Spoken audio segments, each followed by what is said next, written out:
Welcome to plant sapiens. So ഇന്നത്തെ ക്ലാസ്സിൽ നമ്മൾ എംബ്രിയോളജി എന്നുള്ള ടോപ്പിക് അല്ലെങ്കിൽ റീപ്രൊഡക്ഷൻ ഇൻ ഫ്ലവറിംഗ് പ്ലാന്റ്സിൽ എങ്ങനെയാണ് റീപ്രൊഡക്ഷൻ, അതിൻ്റെ സ്ട്രക്ചേഴ്സ് എന്തൊക്കെയാണെന്നാണ് ഇന്ന് തൊട്ടുള്ള ക്ലാസ്സിൽ എടുക്കുന്നത്.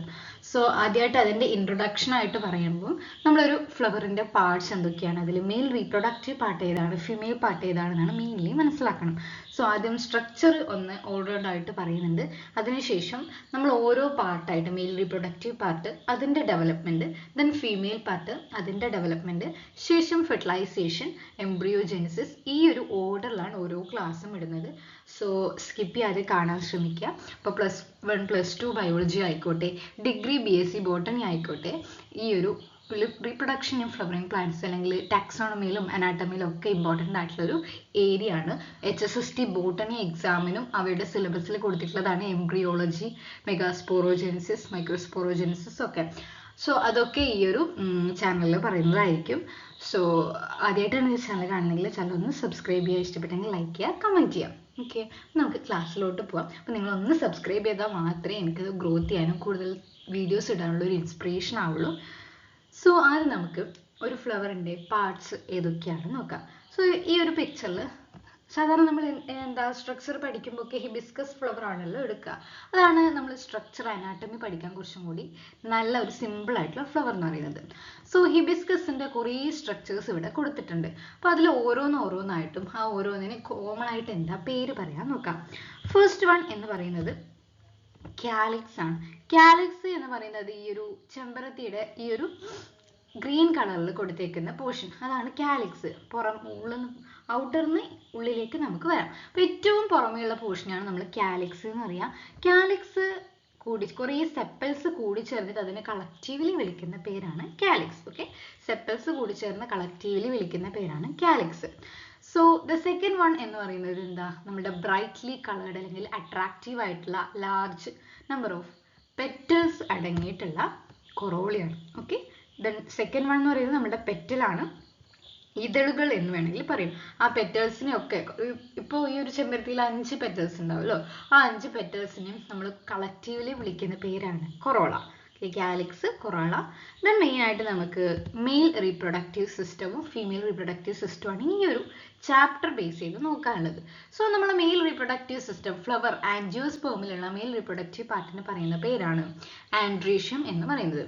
ആൻഡ്രീഷ്യം മെയിൽ പാർട്ടാണ്. ആൻഡ്രീഷ്യത്തിൻ്റെ ഓരോ കമ്പോണൻറ്റിന് നമ്മൾ സ്റ്റേമൻ എന്നാണ് പറയുന്നത്. ആ സ്റ്റേമന് 2 പാർട്ട് ഉണ്ടായിരിക്കും. ഇതാ ഈ ഒരു യെല്ലോ കളറിൽ 1 2 3 4 5 6 നമ്മൾ ചെമ്പരത്തി ഡിസെക്ട് ചെയ്ത് നോക്കിയാലും നിങ്ങൾക്ക് കാണാൻ പറ്റും. അപ്പോൾ ഈ ഒരു സ്ട്രക്ചറിന് നമ്മൾ പറയുന്ന പേര്, ഈ 5 എണ്ണത്തിനെയും കളക്റ്റീവ്ലി നമ്മൾ പറയുന്ന പേരാണ് സ്റ്റേമൻ. ഓക്കെ, സ്റ്റേമൻ ഇതൊരു സ്റ്റേമൻ, 2 3 അങ്ങനെ 6 സ്റ്റേമൻ ഇതിലുണ്ട്. ആ സ്റ്റേമനെ ഒക്കെ ഒന്നാകെ പറയുന്ന പേരാണ് ആൻഡ്രീഷ്യം. ഓക്കെ, കുറേ പെറ്റൽസിനെ ഒരുമിച്ച് പറയുന്ന പേര് കൊറോള, ഓരോ സ്റ്റേമനെയും ഒരുമിച്ച് പറയുന്ന പേര് ആൻഡ്രീഷ്യം. സോ ഈ ഒരു ഒറ്റ സ്റ്റേമൻ മാത്രം സെപ്പറേറ്റ് ചെയ്തെടുത്താൽ അതിന് 2 പോർഷൻ ഉണ്ട്. ഏറ്റവും മുകളിൽ നമ്മളുടെ മെയിൽ റീപ്രൊഡക്റ്റീവ് പാർട്ടിൻ്റെ ഇമ്പോർട്ടൻ്റ് ആയിട്ടുള്ള പോർഷനാണ് നമ്മുടെ ആന്തർ എന്ന് പറയുന്നത്. ആന്തറിൻ്റെ സ്ട്രക്ചറാണ് നിങ്ങൾക്ക് ഫസ്റ്റ് അറിഞ്ഞിരിക്കേണ്ടത്. മെയിൽ റീപ്രൊഡക്റ്റീവ് പാർട്ടിൽ ആന്തറും ആ ആന്തർ കണക്ട് ചെയ്തിരിക്കുന്ന ഈ ഒരു വലിയ സ്റ്റോക്കിന് പറയുന്ന പേരാണ് ഫിലമെൻറ്റ്. ഓക്കെ, ആൻഡ്രീഷ്യം എന്ന് പറയുന്നത് മെയിൽ പാർട്ടാണ്. സ്റ്റേമൻ ഉണ്ട്, സ്റ്റേമനിൽ ഒരു ആന്തറും ഒരു ഫിലമെൻറ്റും ഉണ്ടായിരിക്കും. ഓക്കെ, നെക്സ്റ്റ് വൺ ഗൈനീഷ്യം, അതാണ് ഫീമെയിൽ പാർട്ട്.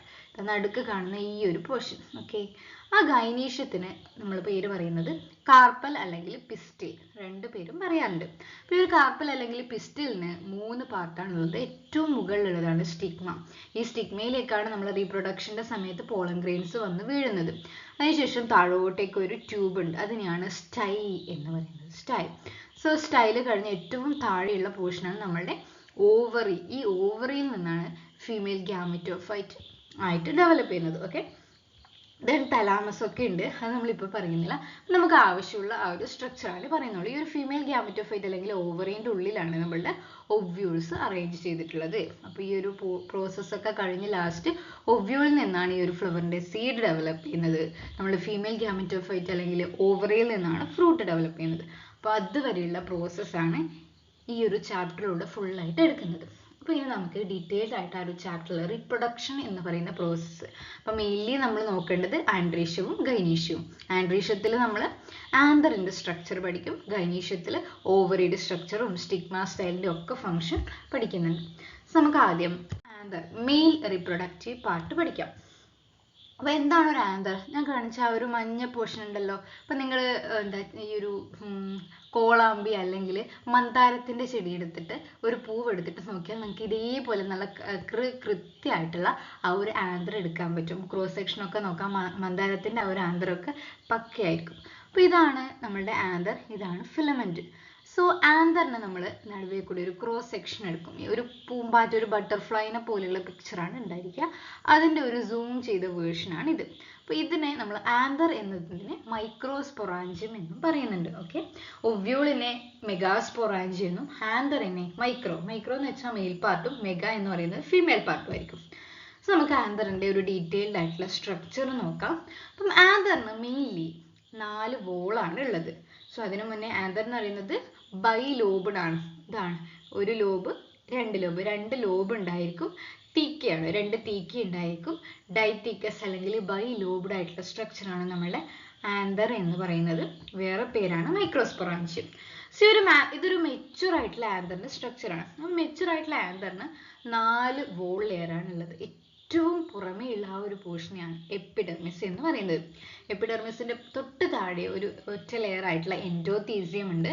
അതിൻ്റെ താഴെ മിസോതീസിയം അല്ലെങ്കിൽ മിഡിൽ ലെയർ, മിസോതീസിയം അല്ല മിഡിൽ ലെയർ എന്ന് പറയുന്നതായിരിക്കും നല്ലത്. മിഡിൽ ലെയർ ഉണ്ട്. ഏറ്റവും മുകളിലായിട്ട് ടപ്പീറ്റും.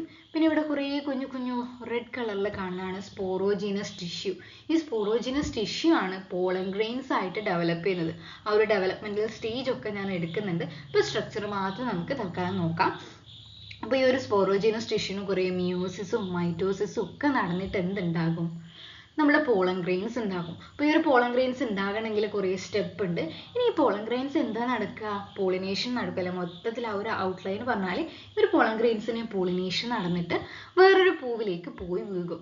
ആ പൂവിലേക്ക് പോയി വീകുമ്പോൾ ആരാ ഇതിനെ എടുക്കുന്നത്? നമ്മുടെ ഫീമെയിൽ പാർട്ടായിട്ടുള്ള കാർപ്പൽ, അതിൽ സ്റ്റിഗ്മ ഇതിനെ അബ്സോർബ് ചെയ്ത് അല്ലെങ്കിൽ എടുത്തിട്ട് നല്ല പോളൻ ഗ്രെയിൻസിനെ മാത്രം ശേഖരിച്ചിട്ട് ഇങ്ങോട്ട് വാങ്ങും. എന്നിട്ട് അത് നേരെ ഓവറിയിലേക്ക് പോയി അവിടുന്ന് ഫെർട്ടിലൈസേഷൻ, എഗ്ഗും സ്പേമും ഒക്കെ ഫ്യൂസ് ചെയ്യുന്ന പോലെ നമ്മളുടെ പോളൻ ഗ്രെയിൻസിലുള്ള ഗമീറ്റ്സും എഗ്ഗും ഒക്കെ ഫ്യൂസ് ചെയ്തിട്ട് സൈഗോട്ട് ഉണ്ടാകുന്നു, എംബ്രിയോ ഉണ്ടാകുന്നു, എംബ്രിയോജെനിസിസ് ആകുന്നു, സീഡ് ഉണ്ടാകുന്നു, ഫ്രൂട്ട് ഉണ്ടാകുന്നു. അതാണ് ഓവറോൾ ആയിട്ടുള്ള പ്രോസസ്സ്. ഓക്കെ, പിന്നെ ഈ ഒരു ആന്തറിന് കണക്റ്റീവ് എന്ന് പറയുന്ന ഒരു ടിഷ്യൂ കൂടി ഉണ്ട്. Okay, connective tissue. സോ ഇത്രയാണ് ആന്തറിൻ്റെ ഒരു സ്ട്രക്ചർ എന്ന് പറയുന്നത്. ഈ ആന്തറിൻ്റെ സ്ട്രക്ചറിൽ ആദ്യത്തെ 3 ഇല്ലേ, എപ്പിഡെർമിസ്, എൻഡോതീസിയം, മീസോതീസിയം അല്ലെങ്കിൽ മിഡിൽ ലെയറിൻ്റെ ഈ 3 പ്രൊട്ടക്റ്റീവ് ആയിട്ടുള്ള ഫംഗ്ഷൻ ആണ് ഉള്ളത്. ഈ ഒരു ആന്തറിനെ നമ്മൾ മെച്യൂർ ഡെവലപ്പ് ചെയ്യുന്ന ആന്തറിനെ പ്രൊട്ടക്റ്റ് ചെയ്യുക എന്നുള്ള ഫംഗ്ഷനാണ് ആദ്യത്തെ 3 ലെയർ. മീസോതീസിയം എന്ന് പറയുന്നതിനേക്കാളും കുറച്ചും കൂടി നല്ലത് മിഡിൽ ലെയർ എന്ന് പറയുന്നതായിരിക്കും. ഓക്കെ, ദെൻ ലാസ്റ്റ് ആണ് നമ്മളുടെ ടപ്പീറ്റം. ടപ്പീറ്റം എന്ന് പറയുന്നത് നമ്മളെ സ്പോറോജീനസ് ടിഷ്യൂവിനെ കവർ ചെയ്തിട്ടാണ് ഉണ്ടായിരിക്കുക. അപ്പോൾ ഈ ഒരു സ്പോറോജീനസ് ടിഷ്യൂ ഡെവലപ്പ് ചെയ്ത് പോളൻ ഗ്രെയിൻസ് ആകും, സ്പോർ മദർ സെൽ ആകും എന്നൊക്കെ പറയുന്നുണ്ട്. അപ്പോൾ അതിൻ്റെ വളർച്ചയ്ക്ക് ഗ്രോത്തിന് വേണ്ടിയിട്ട് നറിഷ്മെൻറ്റ് കൊടുക്കണമല്ലോ, ഫുഡ് കൊടുക്കണമല്ലോ. ആ ഫുഡ് കൊടുക്കുന്ന ആളാണ് ടപ്പീറ്റം. പ്രൊട്ടക്ഷനും ഉണ്ട്, അതേപോലെ ഈ ഒരു സ്പോറോജീനസ് ടിഷ്യൂവിൻ്റെ ഡെവലപ്മെൻറ്റിൽ നറിഷ്മെൻറ്റ് കൊടുക്കുന്ന ആളാണ് ടപ്പീറ്റം. സോ ഇത്രയാണ് മെയിൽ റീപ്രൊഡക്റ്റീവ് പാർട്ട്. അതിൽ ആന്തർ, സ്റ്റേമനിൽ വരുന്ന ആന്തറിൻ്റെ ക്രോസ് സെക്ഷൻ എടുത്താലുള്ള സ്ട്രക്ചർ. സോ ഇവിടെ ഈ ഒരു സ്പോറോജീനസ് ടിഷ്യൂ ഉണ്ട്. അതിനുശേഷം നമ്മൾ അടുത്ത സ്ലൈഡ് പറയുന്നത് മൈക്രോസ്പോറോജെനിസിസ്. എങ്ങനെയാണ് മൈക്രോസ്പോർ ഉണ്ടാകുന്നത്? മൈക്രോസ്പോർ അല്ലെങ്കിൽ പോളൻ ഗ്രെയിൻസ് എവിടെ നിന്ന്? സ്പോറോജീനസ് ടിഷ്യൂവിൽ നിന്നാണ്. അപ്പം ഈ ഒരു ചാനൽ, ഈ ഒരു വീഡിയോ കണ്ടതിന് ശേഷം ഒന്ന് സബ്സ്ക്രൈബ് ചെയ്യുക. എന്നാൽ എല്ലാ വീഡിയോസും കണ്ടിന്യൂസ് ആയിട്ട് ഞാൻ ഓരോ ഡേയ്സ് ആൾട്ടർനേറ്റ് ആയിട്ടായിരിക്കും വീഡിയോ ഇടുന്നത്. സോ എല്ലാ ദിവസവും ഇടാൻ പറ്റില്ല. അതുകൊണ്ട് ഒരു ഡേ കഴിഞ്ഞ് അടുത്ത ഡേ എപ്പോഴും ഏറെക്കുറെ ആ ഒരു 6:30, 6:15 വൈകുന്നേരം ആ ഒരു ടൈമിലായിരിക്കും ഇടുന്നത്. സോ എല്ലാവരും സബ്സ്ക്രൈബ് ചെയ്തൊന്ന് സപ്പോർട്ട് ചെയ്യാം. Thank you.